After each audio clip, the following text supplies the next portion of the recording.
So let's be honest about this.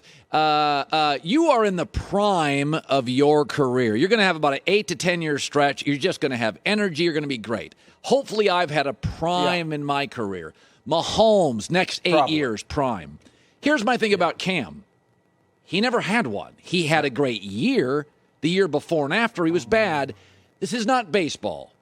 You got to win games. Mahomes wins games. He wins them ahead. He wins them behind. He wins in Super Bowls.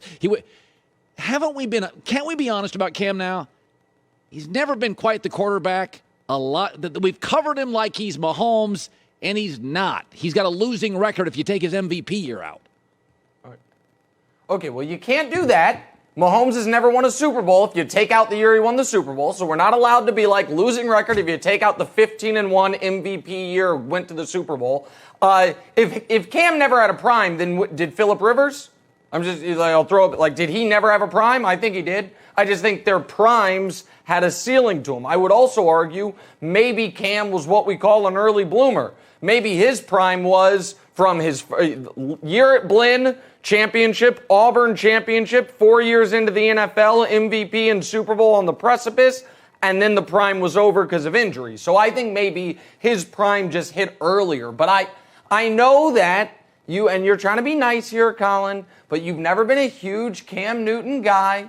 He's more my style than your style. Right. And so you don't want to take a victory lap as he's now, looking for work, but you're kind of trying to quietly be like, hey, I was right about Cam.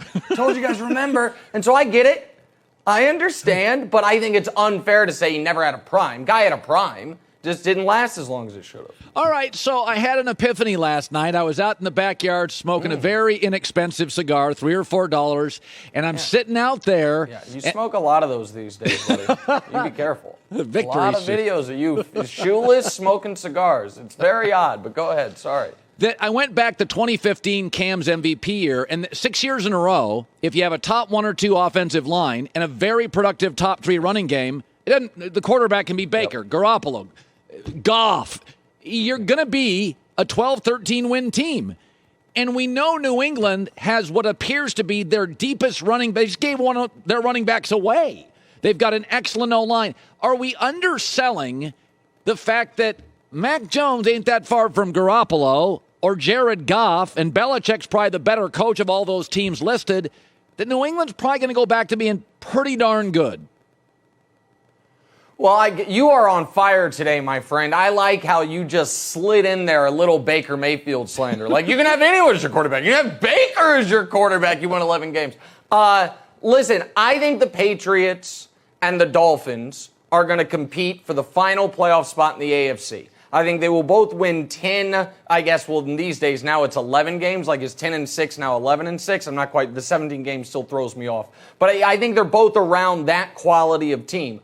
And I think that is a testament to Belichick. Because, yes, they have a good offensive line. Yes, they have a deep running back room. But for all that money they spent this offseason, that wide receiver depth chart is barren. It's Nelson Aguilar, Jacoby Myers, Kendrick Bourne, and N'Keal Harry who wanted out of there. So I know they have the tight ends, obviously, in Jonnu Smith and Hunter Henry, but I don't think Mac Jones is, going to have a lot of favors done for him as far as throwing to the outside. But because they're going to be the best coach team in the league, or one of them, and because the defense will be good, assuming Stephon Gilmore gets back at some point healthy, I saw you. I was watching. I don't think 12-5 is where I'd have them, but I'd have them a touch beneath that. I think they will compete for that final wild card spot in the AFC. So let's go predictions. You love tiers. You love tiers. Oh, yeah. Your rankings and your tiers. So I've got mine, and you've got yours. So let's give me your tiers right now. I have Andy Reid on, your friend today. So yeah, I imagine they're at the top of your tier.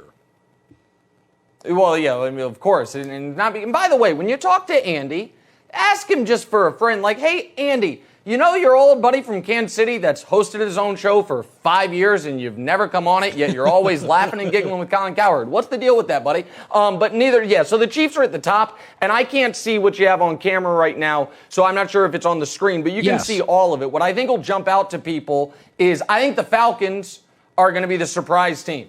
They were 0-7 last year in games decided by less than a touchdown. I love Kyle Pitts. I think they're going to make the playoffs. Okay. I think the playoff teams from last year that are going to fall out, I think you're going to see Washington fall out. New Orleans, Pittsburgh's going to fall out. I had it up here so Colts, I could go through Bears, it. yeah. The Colts, I think the Colts are already having the season from hell. Like, you're already dealing with, you're on your third string left tackle, you have injuries at quarterback, you have injuries with T.Y. Hilton. But the other aspect that I think probably jumps out at people of this is, I don't think the Bucs are the favorites in the NFC.